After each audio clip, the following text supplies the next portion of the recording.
Narito na ang mga balita mula sa GMA Integrated News.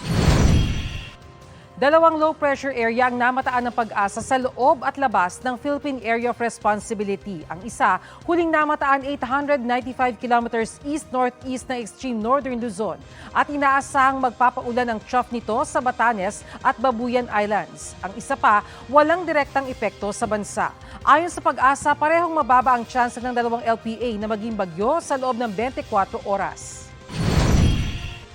Narito naman ang iba pang balitang binabantayan ng GMA Integrated News. 5 milyong metriko toneladang bigas inaasahang maaani ngayong buwan at sa Oktubre ayon sa Department of Agriculture.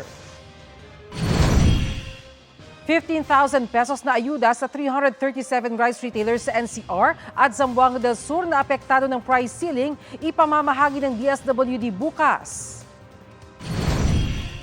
At Armed Forces of the Philippines nilinaw na nakakapangisda pa rin ang mga Pinoy sa Scarborough Shoal.